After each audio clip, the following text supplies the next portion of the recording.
My new generation Saab 900 has a pretty big problem. For one, the emergency brake doesn't work. For two, the brake pedal is really soft. And number three, these brakes in the rear are pretty shot. So in today's video, we're going to be tackling all three of those. Our first job is going to be disassembly, getting the new brake rotors and pads on in the rear. After we do that, we will hopefully be able to adjust the e-brake.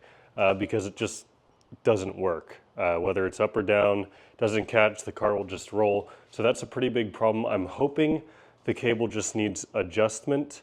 And then the brake pedal is pretty soft. Previous owner owned the car for almost a decade. He said it was like that for his entire ownership. I'm hoping that the car just has some air in the lines. I guess we'll see, but I figured a brake bleed on all four corners would be a fantastic way to address that. If you're wondering what this car is and how it appeared on the channel out of nowhere, this is my new project. You can check out more information about it in the top corner. But let's get this car up in the air and get to work. I can move this both sides pretty freely, and the e-brake is up.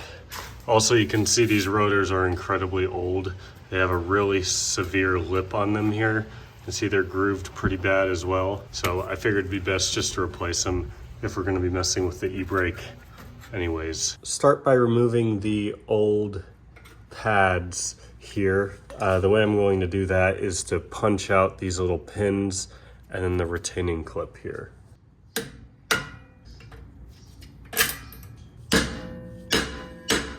In order to get the pads out, we need to compress the piston a bit, so I'm just using a big set of pliers like this. We'll need to do this anyways to get the new pads in, since they're going to be thicker.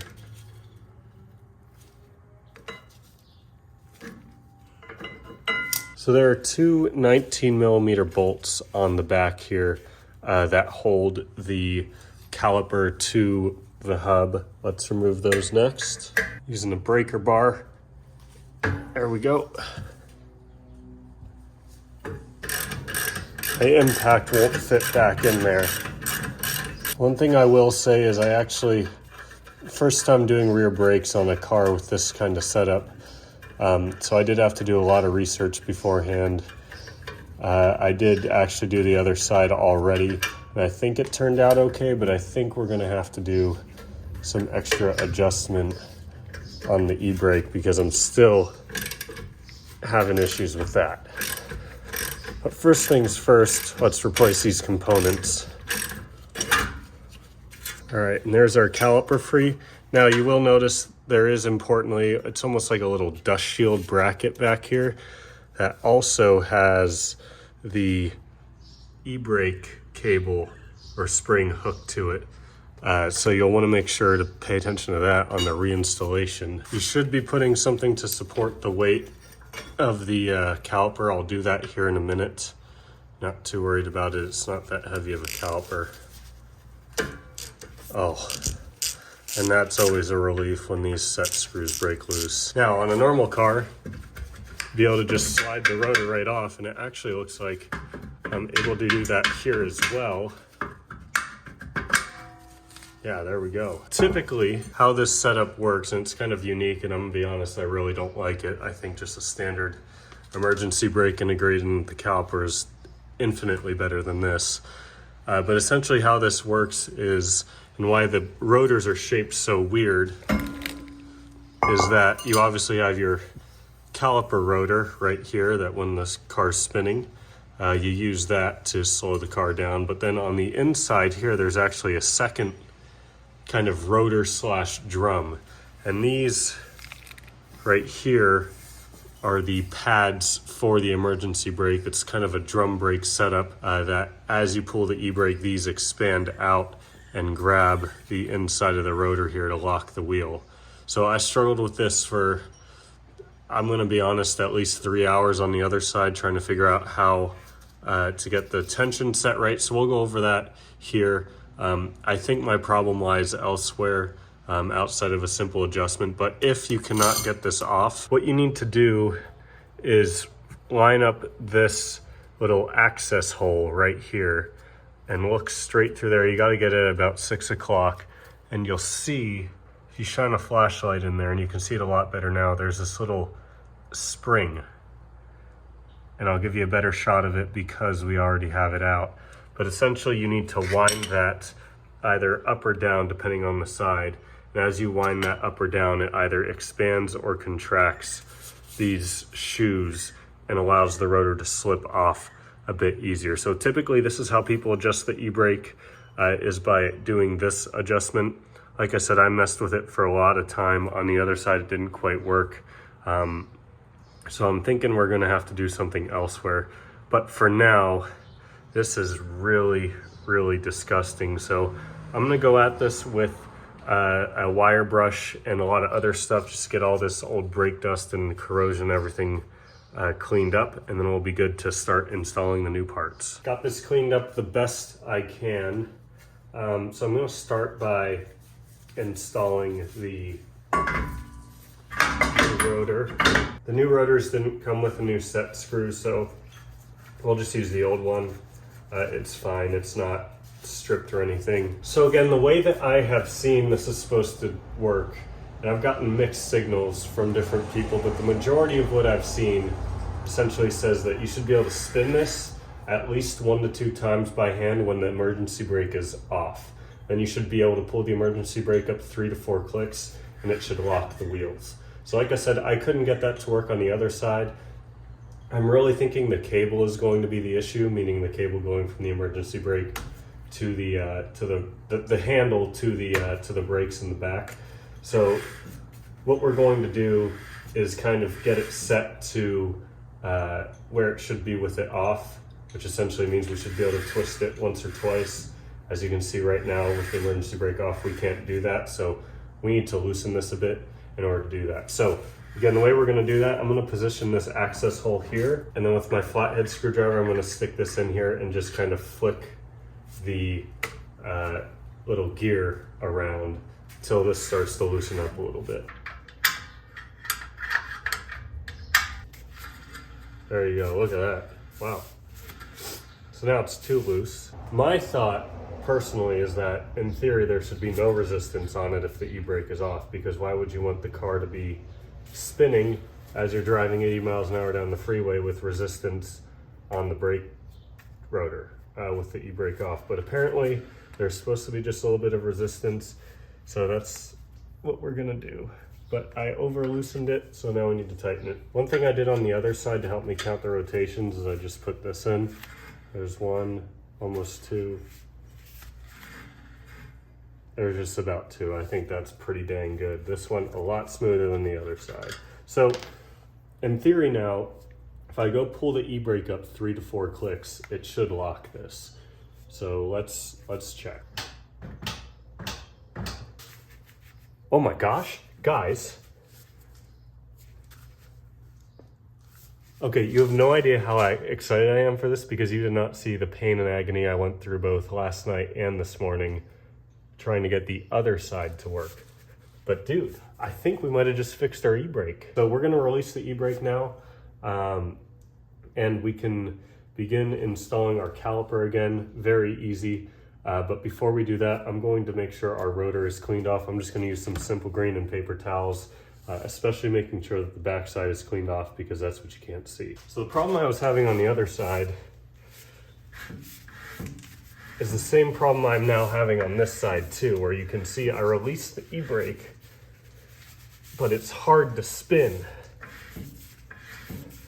So it seems like, at least from what I've been told, and what makes sense, is that the cable is stretched. Because the e-brake release, that should not be that hard to turn, whereas you saw how easy it was to turn just moments ago. So, very odd.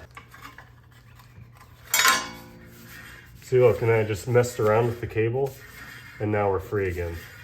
So very odd. I just was pulling around on it back here. It's free. Very, very odd. It's got to be a cable issue. I feel pretty confident in that just with my last bit of experimenting there. Real quick, I'm also going to get this clip and these guide pins all cleaned up because we're going to grease them before we reinstall them. So again, you want to be careful. You have the little bracket back here. I'm going to unhook it from the spring because it's going to be a lot easier. I'm going to line that up. The bracket goes behind the caliper. This is the e-brake spring I was talking about earlier. And there's a little hole in this dust shield thing that just needs to hook into. Hopefully my head wasn't in the way there. So for the pads, I'm going to be adding some disc brake quiet onto it. The way I do that is just on the back side here. I'll just rub a thin layer of this on and then slide them in. Now before I forget, there is a break-in process for new brakes. You don't just want to go out and start hooning on them. You want to make sure they get bedded properly, especially with the new rotors. Most guides come with, or most new brakes come with a specific process, but essentially entails speeding up and slowing down to a certain speed a few times. I'm not going to go over that in this video. I'll do it all off camera because it's pretty boring, but just for reference in case you haven't done brakes before.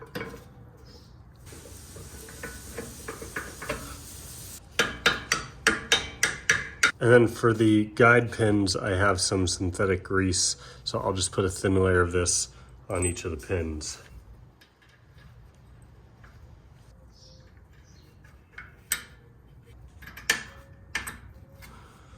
And just like that, just lightly tap these guys in. All right, there we go. That is job done. All right, our next step here, we have all the wheels off, the car jacked up. We're going to bleed the brakes. Now, the Haynes manual I have actually says to start with the front wheels and then going to the back. Traditionally, every time I bled brakes, you want to start with the caliper that's furthest away and work your way back towards the master cylinder in front. However, the Haynes manual says otherwise.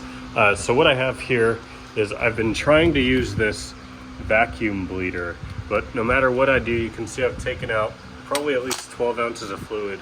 I continue to just get air bubbles out to the point where the fluid's starting to get clean again. I'm not sure why that method's not working. So I have this other power bleeder that I can use. And essentially the way we need to test to make sure there's no leaks in the system is hook this up like I have and then set it to about 1 bar or about 15 PSI and let it sit for a couple minutes. So I set it right below 15 PSI and you can see it's been 2 to 3 minutes and it has just about held that pressure perfectly. So our next step is going to be filling this up with brake fluid and we can go around the calipers one by one and hopefully this works. So there's fluid added to our bleeder and we have the 15 PSI roughly set again. So now what I'm going to do is come over here. I'm having almost full thing of brake fluid already, but I have that hooked up to here. I just kind of pulled this apart. So that way this is not under vacuum or anything, but it'll just pull the brake fluid out of here and go down into that. So let's give it a try. So the goal when bleeding brakes here is to ultimately end up with no air in the lines. And that's the issue I was dealing with on this vacuum bleeder, is no matter what I did, I just was still getting air in the lines. So let's crack this open. I would say this is looking way better than the other system. Look at this, we've pretty much already got no air bubbles in there. So I'm gonna let this go for another few seconds. And I need to dump out this cup. We're just gonna water the plants with it. Just kidding. Of course, you wanna make sure you dispose of this brake fluid properly, but for now I'm just going to pour it into a bigger pan. I feel a bit better about this setup here. So again, we're not actually using the vacuum bleeder at all.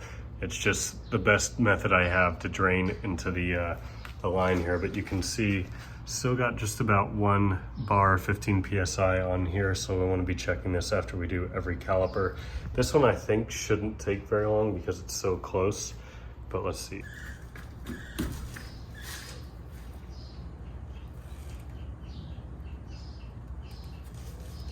Not getting a ton of air out of this one either, which is good. It's for the sake of saving fluid, and this fluid is definitely a little dirty. But since we don't see any air coming out, I think I'll just shut this off. We'll see, whoever decided to make these, the only 9mm thing I've ever seen on any one of these cars, owes us an explanation.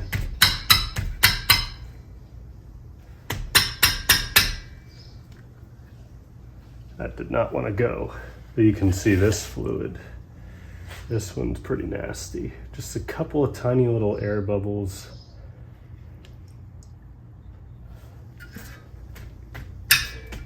Cracked it open a little bit more. This one's pretty nasty, so I'm gonna let it run for a while. Last but not least, again, we're getting some pretty dirty fluid in there, so that's good, I think. Couple little air bubbles, but similar to the other side, we'll just run this until it starts to look clean. Or the pressure bleeder, whatever you want to call it, up at the master cylinder has been holding pretty consistent pressure every time, so that makes me feel good. We're getting a good like steady stream out of here. Fluid's already starting to look a little cleaner, but those are some long brake lines, so we got a bit of ways to go. So to remove this tool, what I need to do is release pressure by unscrewing this cap, not by doing it down here. It can make a mess. So I'm gonna do that. And then if I need to, I'm either going to suck out a little bit of fluid here or add a little bit just to make sure it's sitting right around that max line. I can tell you at first glance, the pedal does have a lot more feel to it. Before I'd push it down probably about 3/4 of the way to have to get any sort of brake pressure. And now I'm getting some pushback, you know, maybe not right at the top, but at least towards the top, which is probably how it should be. So we'll have to take it for a drive to confirm. Like I mentioned earlier, I think I ultimately need a new handbrake cable, and you guys can probably confirm that in the comments, those of you that are experts on this car. But I would like to at least try adjusting it before the end of this video. So the way that the Haynes manual recommends doing that is pulling this up to the second notch and then essentially doing the process that we did earlier with the little spring inside the drum. So since we've already done that, our next step is to head underneath, which I'll show here in a second, and adjust the cable that way. So we're gonna try that. Essentially what it says to do is put it on the second notch again, like I said, and we should be tightening this until both the rear wheels start to lock up. So let's give it a try, see what happens. Now my car is a dual handbrake model, if you hadn't noticed already, which means that it has a handbrake cable going to each of the rear brakes. So right up here, hidden right behind this heat shield, is where we need to be. Oh, thank goodness that came off. Yeah, it's gonna give me a lot more room to work with there. I'm trying to think, because I'm all turned around, which way do I need to spin this to tighten it? All right, that was quite a few turns. Let's squeeze out of the car, come up here, see if that made any difference. Nope, absolutely no difference. I guess we can keep going. All right, so I ended up going up to the fourth. There's 4. You can see if I do 4, this one is locked up. But this one over here, it's not, you know, spinning freely, but it's not locked. So I think I'm going to kind of do the adjustment we did earlier with the screwdriver on the spring here, and then hopefully we'll be good. A few moments later. Yeah, so no matter what I do, I've gotten it all the way maxed out on the tightest setting now. And this is with the e-brake on, it's still spinning. So other good news is one side works. So I should at least have a functioning e-brake again, because that is not going anywhere. But I need to really get cleaned up. At some point my gloves ripped and I took them off. But we tightened that probably 2 to 3 rotations on the underside. But you guys can let me know again in the comments if you think it's stretched out. It seems like it is, and I probably just need a new cable. I'll probably order that once I get some confirmation from y'all on that. But I need to put those 2 nuts on, reinstall all the wheels, and let's drop this thing back on the ground. take it for a quick drive. Well, right off the bat here, I can tell you I've got the car pulled out. We're on a slight decline. If I pull the e-brake up, it does hold, but here you can see it's still moving just a tiny bit, kind of moves a little bit and then stops moving. It seems like if I really pull it up the whole way, it'll mostly work, but here we go again, we're starting to move, so definitely not fixed. Just finished the break-in period for the car, put about 30 miles on it. I have to say, we set out to tackle 3 separate issues in this video. Number 1 was replacing the rear pads and rotors, check. Number 2 was fixing the soft brake pedal, check. Number 3, and arguably the most important, and in my opinion the one I wanted to fix the most, was the e-brake. Kind of seems to work sometimes, doesn't work other times, and so I really do think it's probably the cable that needs to be replaced. But I will say the brakes feel fantastic after doing the break-in period. So the break-in period entailed, well, about 30 or so semi brakes where they basically want you to go from like 60 down to 30 miles an hour and then do a few 60 down to about 20 miles an hour. But these brakes feel fantastic. Looks like they're starting to wear in pretty well already. Overall, pretty happy with how this turned out. Let me know your thoughts down below in the comments. We have so much more work to do on this car. The work will continue very soon. But thank you all so much for watching. Give this video a thumbs up if you enjoyed. Seems like people are loving the 900. I'm filming this video right after I revealed it. Seems like you all are super psyched for this car just like I am. I'll see you in the next one. Take it easy.